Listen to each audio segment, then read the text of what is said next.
we come together as a mosaic to fit in perfection. And when we finally manage to shed our neuroses, what we'll find is that each one of us fits in the perfect place at the perfect time, out of the perfect requirement and need. And that will be a world that works for everyone. Living the science of mind for 26 years.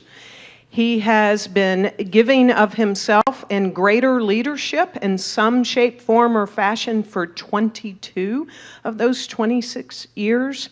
And when the two organizations, at that time known as International Centers for Spiritual Living and United Centers for Spiritual Living, came together in 2012 and became Centers for Spiritual Living, he was elected as our spiritual leader, and he has been that for almost 8 years. So he's about to term out as the spiritual leader. He's clapping. He's about to term out as the spiritual leader of our international organization. He has such a huge heart. He has such a presence of a sequoia tree. And he is gentle and yet very firm in what he knows to be the truth and the principles of the science of mind. So let's give Dr. Kenn Gordon a round of CSLDallas love. Thank you.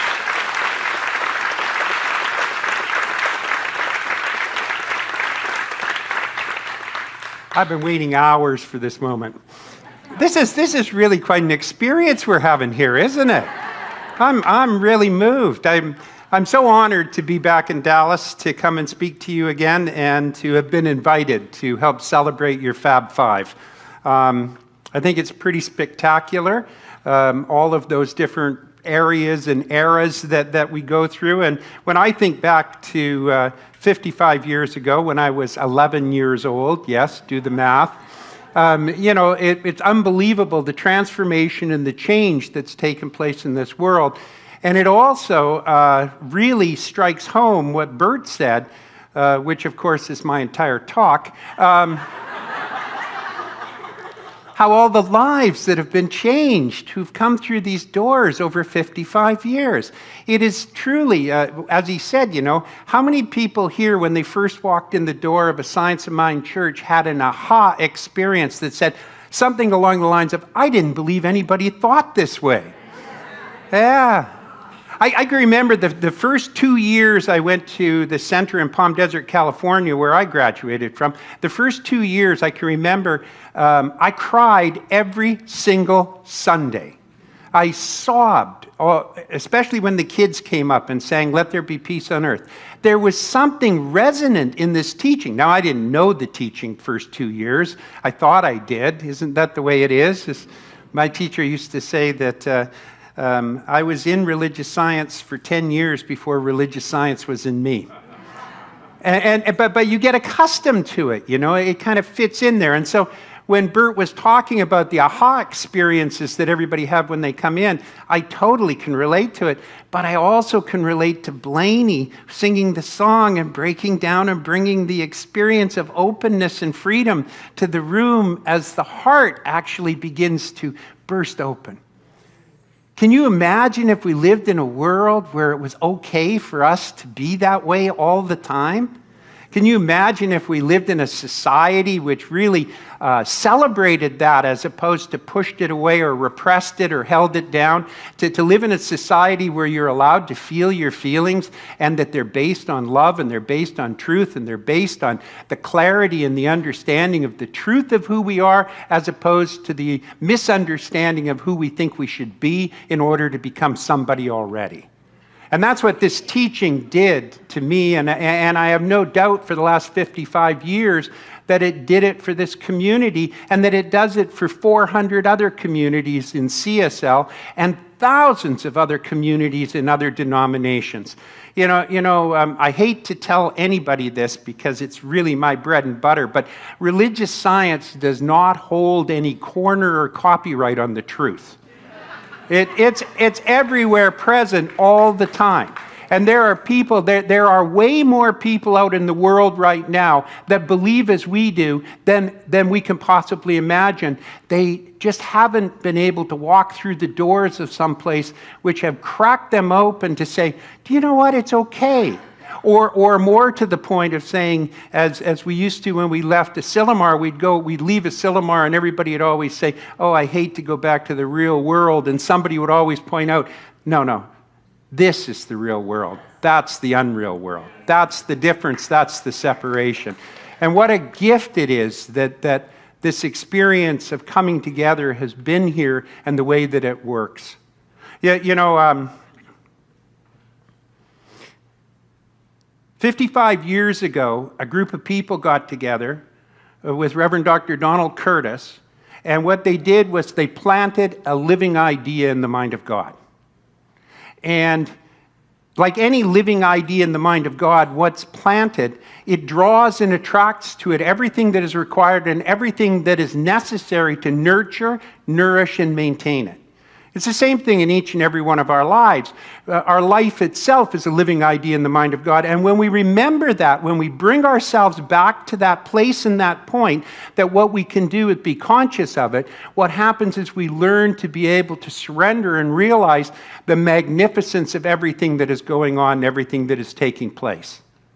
I have absolutely no doubt in my mind that the Dallas CSL, under whatever name it happened to have been, went through certain times and eras where maybe perhaps it didn't feel so comfortable.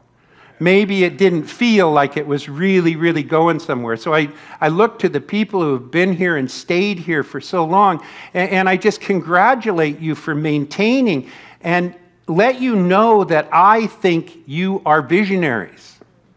Because you went into the gunk at some point and came back out on the other side, proving the whole idea that moves through it.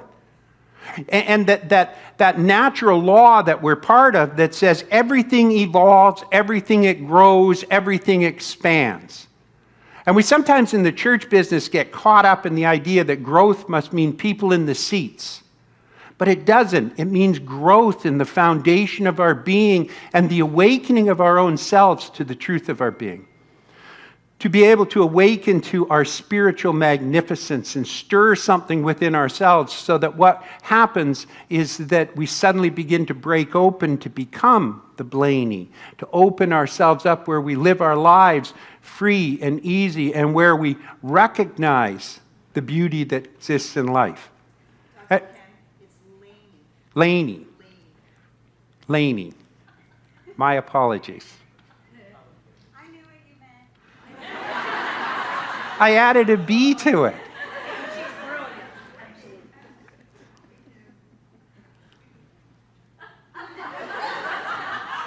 Okay, so now's a good time. You want to hear one of my very favorite jokes? I've been saving this joke for here at this particular point. My wife Deborah and I have this beautiful friend, and his favorite number was 5, just like the Fab Five. It was absolutely the best number he ever had. And it was understandable why he had that number, because he'd grown up in a family where there were 5 brothers and 5 sisters. He lived at 555 West 5th Avenue. Everything in his life reflected the 5s that existed in his life. They were all there all the time, constantly and consistently. Everything showed up. So on his 50th birthday, he was sitting reading the newspaper. And he went through the racing sheets, and he saw that there was a horse that was running in the 5th race with 5-to-1 odds named Sanko. And so immediately what he did was he said, oh, it's a sign from God. And he jumped up, and he ran down to the racetrack, and he ran up, and he put $5,000 on the nose for that horse to win. Horse came in 5th.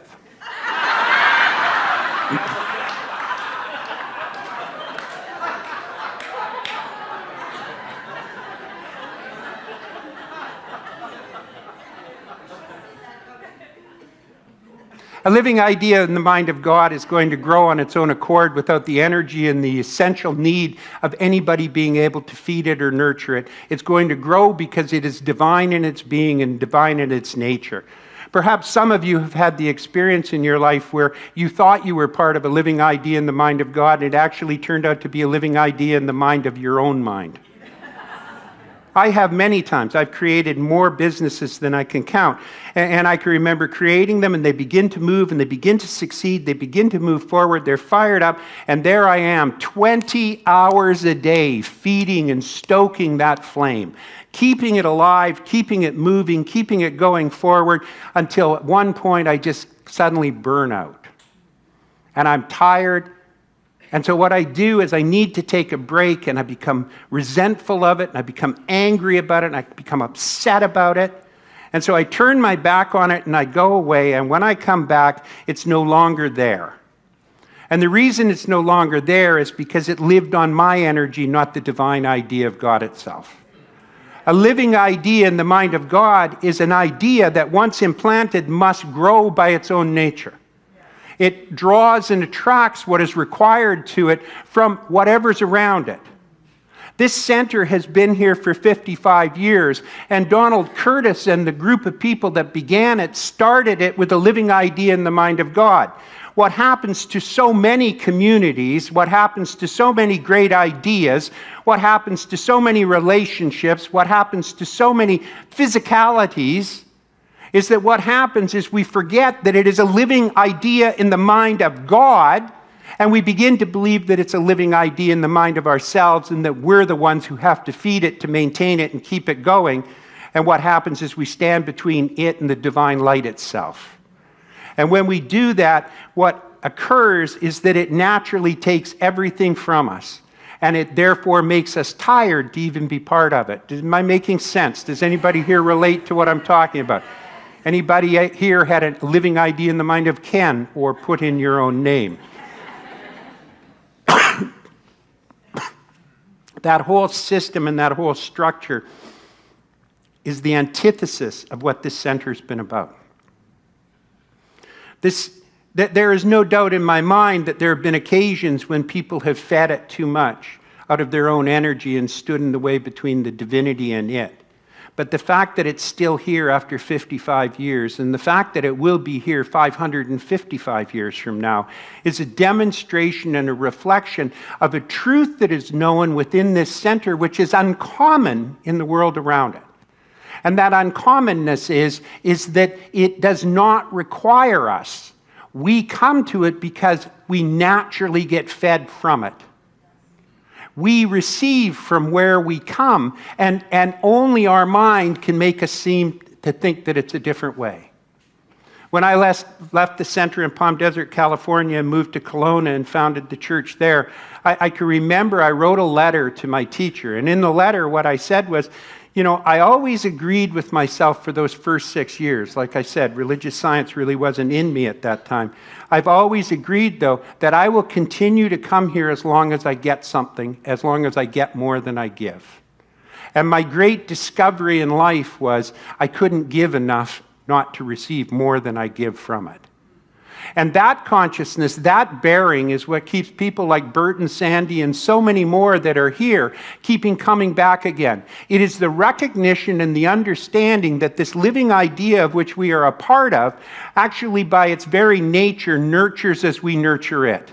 It is a symbiotic relationship with the universe that feeds us as we feed it. And it never tires us out. It never drains us. It never pulls us away if we maintain and understand the truth behind the principle, which is that it is there because it is a reflection of who we are. It is not there to draw and take and distract from who we are.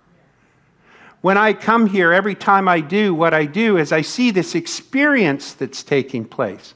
And believe me, I was here before Reverend Karen came, and I've been here for quite some time, back and forth coming in here. I think the stage used to be over there, if I'm not correct. Always been here. And Laney, it's always been here. We really should be doing this talk together. I just knew it. Okay. My next favorite joke. There's a ship at sea, and it's sailing along, and it's a sailing ship. It's been at sea for years, and they haven't seen land for months and months and months and months. And so the captain puts somebody up in the crow's nest and says, okay, you've got to look for land. We've got to find land pretty quick. If we don't find land, we're going to be lost.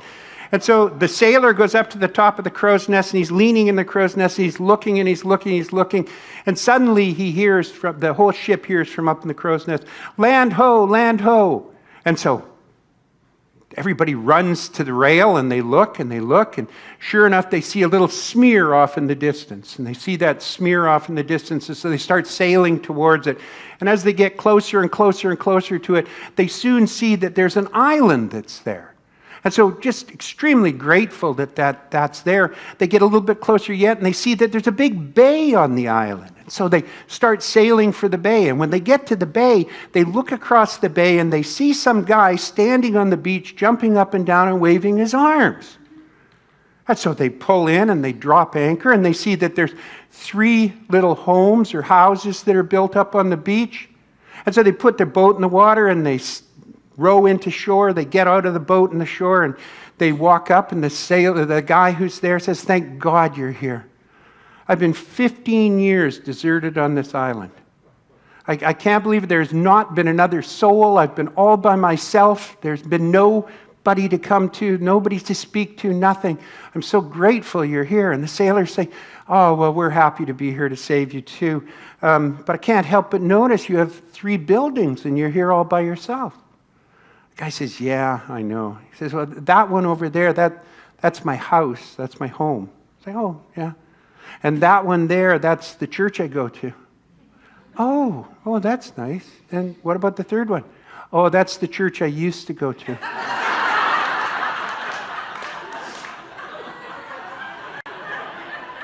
I'm out of jokes. Just letting you know. So,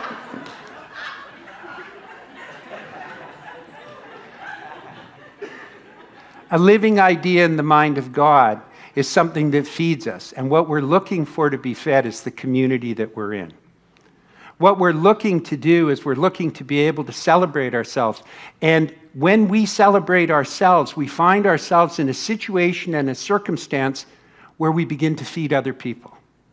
You know, out of the thousands of people that have come through those doors and had that aha experience, there are hundreds of thousands of people that have been affected by this teaching. When you think back to 1964 and what occurred and what happened in 1964, and you look at the dramatic transformation and change that has taken place in the world since that time till now, you get some appreciation of the evolution of a living idea in the mind of God and what it looks like. How the outpicturing right now might not be the best that you can think of. It might be the church you used to go to. It might be some ideal or idea that you hold in place. But I will tell you that evolution is ever happening and ever participating, ever taking place, ever expanding, ever growing. It is ever awakening and bringing humanity into the realm of the truth of who they and what they really are, which is divine individualizations of spirit itself, who therefore can recognize that in everything that exists within our environment. The end result is that awakening is a process and it's a progress. And when Donald Curtis began this center with the group of people he did, what happened was he planted and implanted a vision. And that vision had to be made true. As long as there were people holding on to the ideal and allowing it to be the truth so that it didn't become something else, and that something else became not a living idea in the mind of God, but a living idea in the mind of those who were controlling and running and making it happen.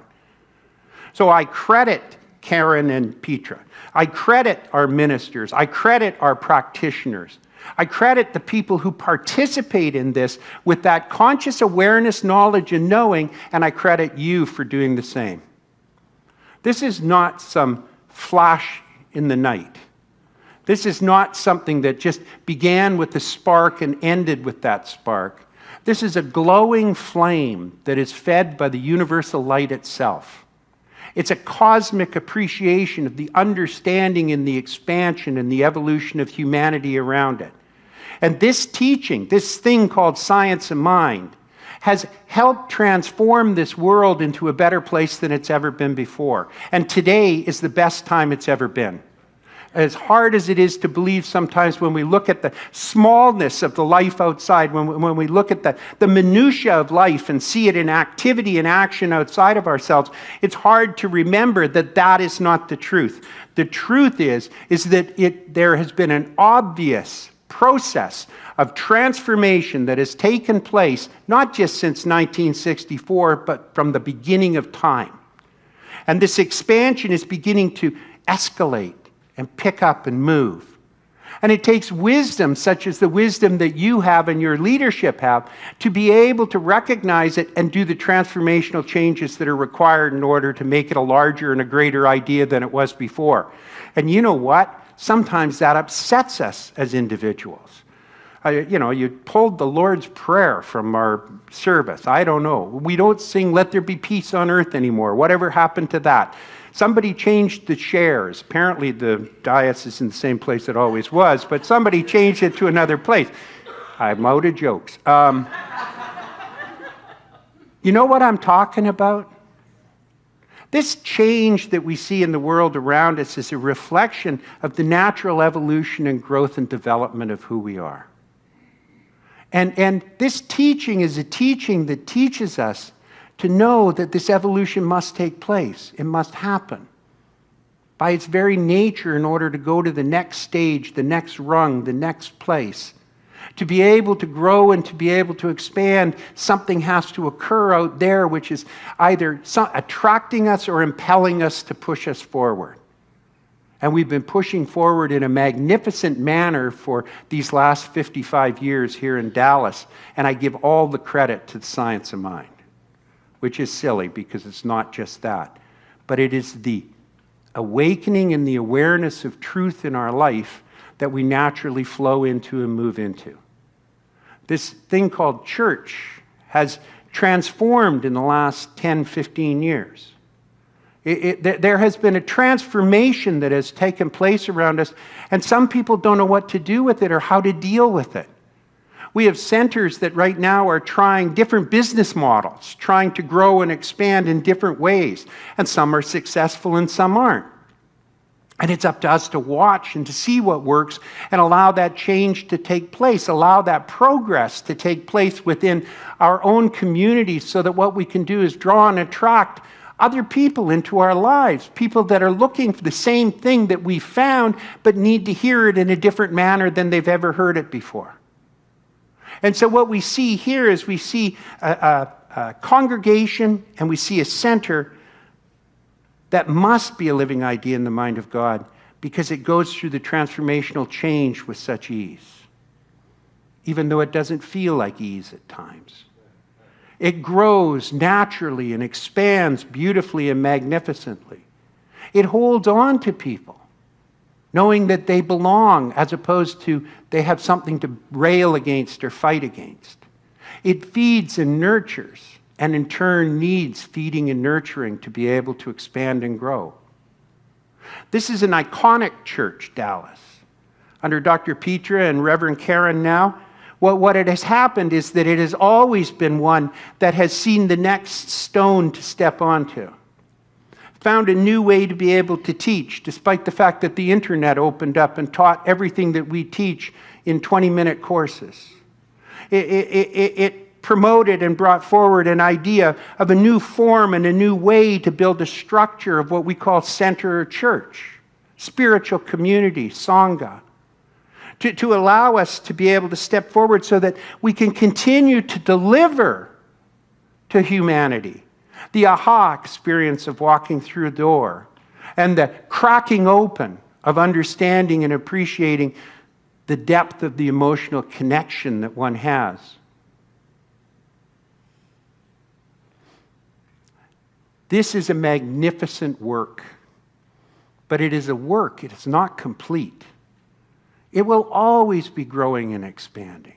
There will always be a new program, a new musician, a new minister, a new practitioner, a new chair. Apparently those windows stay, but everything else is negotiable. It changes and it transforms. And the only thing that can keep it alive for that period of time is the surrender of our need to think that we are the indisposable part of it, and instead understand that we are a part of it, which draws us together in that connectivity and that connection that we so wonderfully want to have in our lives, that we want to embrace, that I believe is the missing part that exists right now.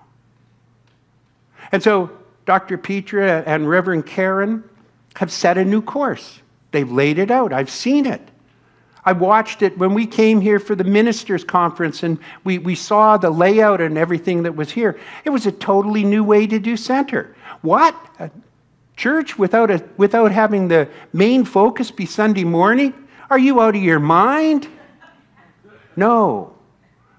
We're trying something new, something fresh, something greater, something bigger. And look at the transformational change that's taken place and continues to take place through that idea and that ideal. We plant something into mind and we lay it out before us and we say, that is my vision, that is my focus, that's where we're going. And it demands that what we do is we follow it and that we cast away all the minutia that shows up on the sides, all those little things that keep showing up that seem so important that aren't. That aren't. In your calendar, in your catalog for your 55th, it talks about Dr. Petra giving her all to the center, even though she was raising a child, she was writing, she was doing all these other things. But the important thing was she always put spirituality over top of the rest of her life. That's a misnomer. She didn't put spirituality over the top of the rest of her life. Spirituality is her life, and it's your life too. And it needs to be nurtured and fed and supported. It needs to be growing. And it doesn't have to come with a cross or with a Buddha or with anything else attached to it. It needs to come from an awareness within the individual. And that awareness is that I am of value, otherwise I wouldn't be here. I am of value, otherwise Spirit would have wiped me off of here a long, long time ago, would have removed me from the equation. This is the truth of who we are. We come together as a mosaic to fit in perfection, and when we finally manage to shed our neuroses, what we'll find is that each one of us fits in the perfect place at the perfect time, out of the perfect requirement and need. And that will be a world that works for everyone. When we understand that I don't have to be a doctor or a lawyer, I can be who I am. When I understand that I don't have to have society tell me what I'm supposed to dress like, look like, or be like. When I understand that by the mere fact that I exist, I am a vital part of a divine requirement and a living idea in the mind of God. And this is a living idea in the mind of God. This center for 55 years is a living idea in the mind of God. Each and every one of us here is a living idea in the mind of God. And we create form in the same fashion, the same pattern, the same way as Spirit does. And we create it by feeding it with love, which is infinite. So it doesn't take energy, which is finite. And it allows us to be able to feed it out there. And to do that, it demands that we recognize where we get it, to have it fed back to us again. And it becomes that never-ending cycle, that perpetual motion machine that they say is impossible. It is not impossible. It's who you are. I'm here. I flew here from Canada for this day, for this morning, for this 27-minute talk. I flew here because I love you and because I recognize the value that you bring to the world and because I see the transformation and the change that has taken place in this world through the application of your belief system, your thought system, your activity that is nurtured and supported by walking through those doors and supporting this center. So God bless you. Know you're loved, know you're honored, and know that we hold you as sacred, for that is the truth of who you are. Thank you, God. Thank you, you. God bless you.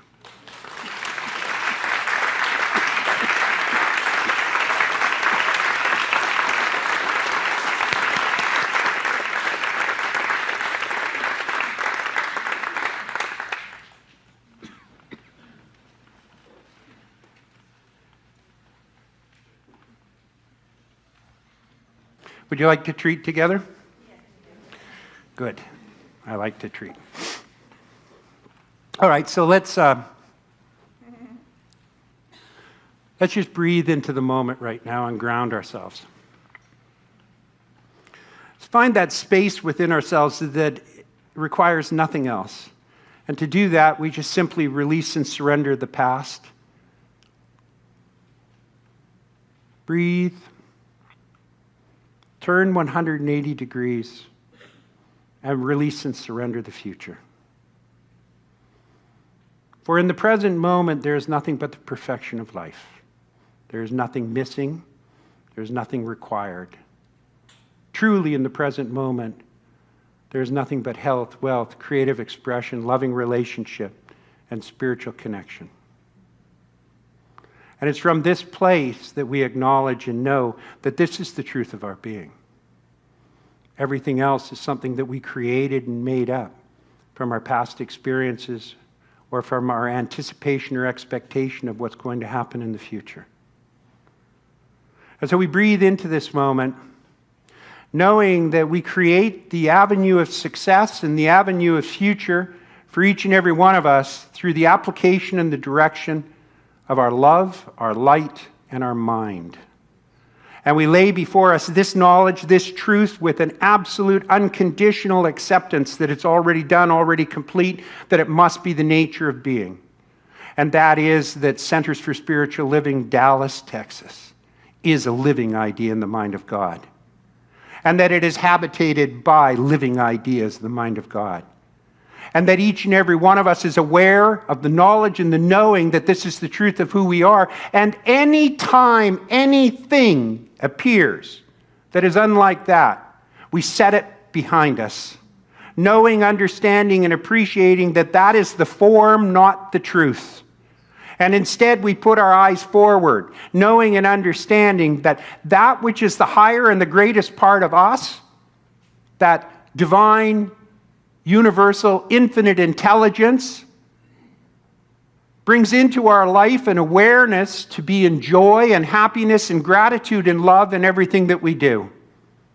So any time, in any way in our lives that we run into that which we perceive of as conflict, what we simply do is that higher power reminds us that this is not the truth of who we are, and from this point forward brings into our being, our experience in our life, an understanding that we are divine and we are unlimited in all. At this point, we recognize and know that our lives have been changed at depth. And so we open ourselves to this understanding, knowing that Spirit dissolves and dissipates anything that is unlike that truth, and instead attracts into our experience everything that is identical to it. Therefore, every experience we have from this moment forward for the rest of our lives is an experience of the divinity itself. It is an experience of joy, light, beauty, power, abundance. And that it is reflected in who we are and reflects from each and every activity we do and spreads out and ripples through the community of Dallas, ripples through the state of Texas, ripples through the country of the United States of America, and ripples through the world, bringing nothing but goodness, goodness, goodness, goodness, goodness. Accepting and expecting this to be so, I give thanks that it is the natural way and that it is already done and complete even as I speak this word, and I surrender it back to the universal intelligence and demand that it be my truth and demand that I live from it. So I release this with expectation and anticipation. I let go and I let God, and together we ground this by saying, and so it is. God bless you.